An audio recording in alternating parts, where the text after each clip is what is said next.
Salut à tous. Alors, petite devinette.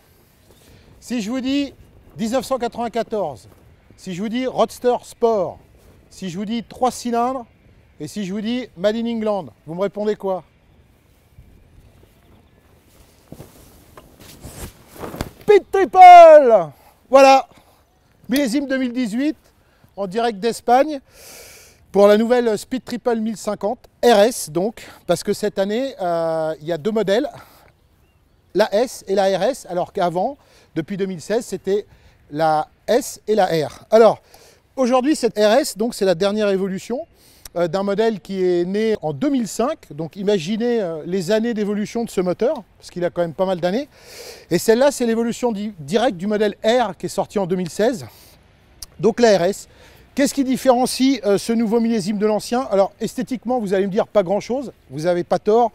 Esthétiquement, la jante, des nouveaux graphismes, du carbone, voilà pour l'essentiel, mais c'est vrai qu'elle garde la ligne de l'ancienne R. Par contre, techniquement, alors le moteur aujourd'hui fait 150 chevaux, donc il a gagné 10 chevaux, puisque l'ancien modèle faisait 140. Mais il a gagné du couple aussi, et ça c'est vachement intéressant, parce que les ingénieurs de chez Triumph ont réussi à lui mettre 10 chevaux de plus. Alors, nouvel arbre à cam, allègement des masses mobiles, ça c'est pour gagner 10 chevaux. Il prend 1000 tours de plus aussi, parce que les chevaux ça va se chercher dans les régimes, il n'y a pas de mystère, donc il prend 10 500 tours maintenant, alors qu'avant c'était 140 chevaux à 9005. Et par contre, ce qui est plus intéressant pour la route, c'est qu'il prend près d'un demi-kilo de couple. Ça c'est pas mal, et surtout 800 tours plus bas, c'est-à-dire que maintenant le couple maximum c'est 115 Nm et c'est à 7100 tours minute, alors qu'avant il fallait aller à 7800 tours minute. Donc vous voyez, il gagne sur le couple, il gagne sur le régime, sinon ça reste la même base, hein. Alors ils ont revu certaines pièces internes, comme je vous ai dit, pour alléger, pour optimiser la performance. La partie cycle par contre elle est identique à l'ancien modèle R. Empattement, chasse, tout ça. On a juste gagné 3 kg. Pourquoi? Parce que d'origine sur la RS, maintenant il y a des pots Arrow titane carbone. Donc c'est principalement là-dessus qu'on a gagné 3 kg. Donc maintenant elle est à 189 kg à sec au lieu de 192. Évidemment, modèle RS, donc haut de gamme. On a du matériel Öhlins au niveau des suspensions, une fourche NIX30 et un amortisseur arrière TTX36 qui sont identiques à l'ancien modèle. Donc voilà, c'est surtout sur l'électronique où elle a beaucoup évolué, puisque maintenant, outre le tableau de bord issu des Street Triple, c'est-à-dire un tableau de bord 5 pouces TFT avec 6 modes d'affichage différents, elle a surtout gagné une centrale inertielle, un IMU, c'est-à-dire que maintenant, elle a un cornering ABS, alors que l'ancienne ne l'avait pas, et elle a un traction control qui est aussi contrôlé par l'IMU. Donc ça c'est vraiment le plus de la RS. Pour info, la S, elle, n'a pas de centrale IMU, donc la RS a la IMU. 5 modes cartographiques, donc 4 modes classiques, donc route, piste, pluie, un mode paramétrable user, on appelle ça, donc on peut aller chercher un peu tout, et un mode sport. Donc voilà pour l'essentiel. On a aussi des commodos éclairés maintenant qui proviennent des Tiger 1200. On a un cruise control aussi, c'est une première. On a un système de démarrage sans clé aussi.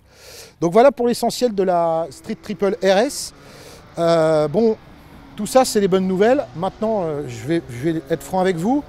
15 850 €, donc ça commence à faire un sacré tarif. C'est absolument pas une moto avec des aspects pratiques et faite pour le duo, puisque même si d'origine on vous livre une petite coque comme ça, on vous livre une petite selle, mais qui n'est pas plus grosse qu'un iPhone. Et en plus, les poignées passagers sont en option. Voilà, donc sous la selle, il n'y a pas d'emplacement. Donc c'est vrai que c'est une moto un peu égoïste et vraiment faite pour le fun, quoi. Donc ça, c'est un peu le côté, mais tous les Roadster Sport sont comme ça maintenant. On a déjà roulé ce matin sur la route. Donc on a vu, position sportive et tout. C'est une très bonne moto pour la route. Le moteur est coupleux, on a une partie saine. C'est vraiment, l'ancien modèle était comme ça déjà, donc franchement là-dessus il n'y a rien à dire. On va rouler sur circuit, donc je vais vous donner mes impressions sur circuit, voir ce qu'elle donne. Voilà pour l'essentiel, donc la toute nouvelle Speed Triple 1050 RS, plus puissante, plus coupleuse, plus d'électronique, une gueule qui reste toujours unique. Voilà, je vous dis à bientôt, je vais sur le circuit. Bon bah ça y est,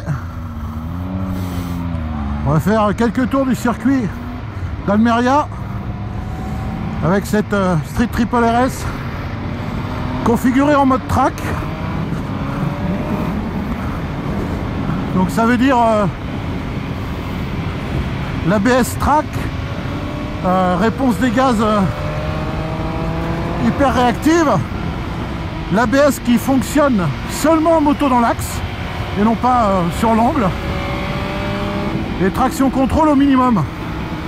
Donc voilà, alors un tracé assez compliqué que le circuit de Catalunya, pas de Catalunya, pardon, d'Almeria. Première fois qu'on roule là. Donc voilà, première impression, ça tournicote pas mal. On a du mal à avoir des repères. Mais bon, on est plutôt là pour essayer cette Street Triple RS en mode track. Chaussée en Pirelli Super Corsa. Donc première impression, dans cette position un peu sport sur la route, bah du coup sur circuit c'est plutôt sympa. Hop, on sort un peu large. Et la première chose c'est le son. Tasse 3 cylindres là avec les pots Haro, 2 séries sur la RS, je le rappelle. Ça fait un son assez terrible. Moteur beaucoup plus réactif. Voilà. Allez, gaz. Ah, hop. On prend 10 500 tours. Oh, 5e. 2e.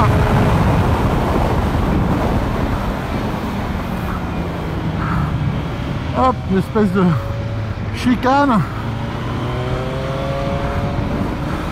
Allez, c'est reparti. Oh, sortir bien large. Ouais, c'est un moteur qui a beaucoup de traction. Ça dit, c'est pas un 4 cylindres d'hyper sportive. Hein. On sent bien que c'est quand même un moteur principalement fait pour la route.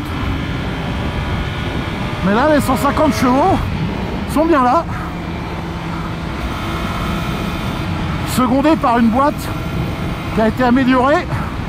Et surtout, là, on a un shifter up and down. Option à 350 € quand même. Mais sur circuit, c'est quand même bien sympa. Le petit shifter. Donc voilà pour le moteur. Pas mal de niaque, vous voyez. Ouais, super. Hop. Là, une sortie de courbe. On met gaz. Ah, super. Sympa comme tous, 3 cylindres. C'est vraiment un moteur avec beaucoup de personnalité. Le châssis, bah, c'est full Öhlins. NX 30 devant. TTX 36 derrière. Réglé pour mon gabarit par Felipe Lopez, pilote de développement chez Triumph. Alors, première chose, elle est méga stable en courbe, vous voyez. Là, franchement, c'est assez bluffant. Ah, le staff Triumph. Ah bon. Putain.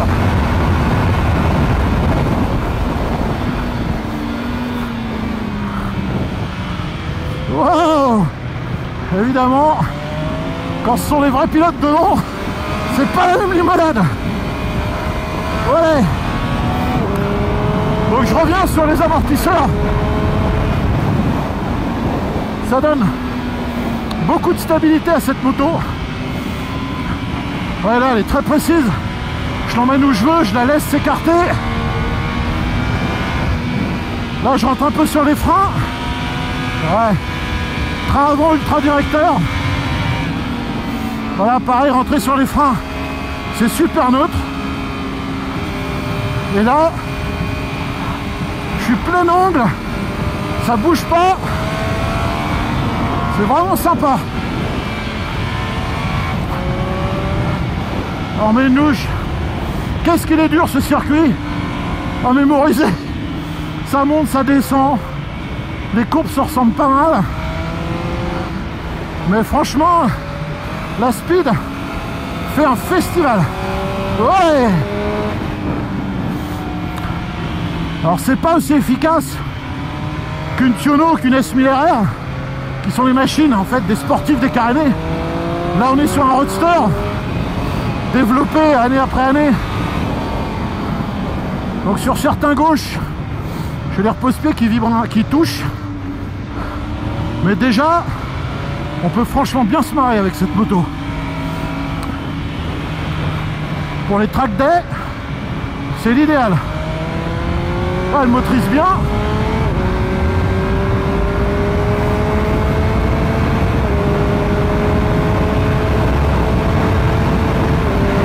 Allez, allez, allez, allez.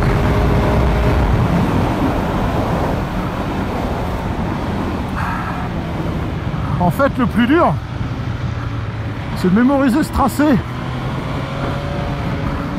Hop. Ouais. Sortez bien large. Alors, évidemment, comme il n'y a pas de carnage, elle a tendance un peu à louvoyer à haute vitesse avec la prise au vent. Mais sinon, franchement, regardez ça, on replonge sur les cordes. Putain, le train avant, il est terrible. Là, c'est une grande courbe, plein angle. Voilà, ouais, le repose-pied touche. J'essaie de garder la corde. Ouais, bien. Ouais, franchement, elle est bluffante. C'est vraiment... Je commence en plus à m'habituer à la machine et aussi au circuit. Putain, les super Corsa SP. C'est pas mal aussi. En tout cas, hein, repose-pied encore. C'est une moto sympa. Châssis, moteur. Alors il y a un bout de développement ce moteur. Ils en tireront jamais plus que 150 chevaux. C'est comme je vous l'ai dit. C'est un moteur qui est né en 2005. Et là il y a une chicane. Celle-là elle tire sur les bras. Ouah. Hop. Allez. On laisse un peu élargir. On rentre. Corde. Accélération. Ah, elle motorise super bien. Et franchement, la Speed Triple RS 2018 m'en fait voir de toutes les couleurs. Ah, les freins. Allez, c'est fini pour aujourd'hui. Freinage Brembo avec mètre cylindre radial. Ça freine aussi super fort. Voilà. Bon, je suis un peu vanné, je vous cache pas. Le circuit est vachement exigeant. Mais c'est un bon complément à la route. Donc voilà. N'hésitez pas à partager, à commenter cette vidéo en live, à fond. Enfin, à fond de mon niveau. Voilà, je vous dis à bientôt sur motomac.com. Ciao!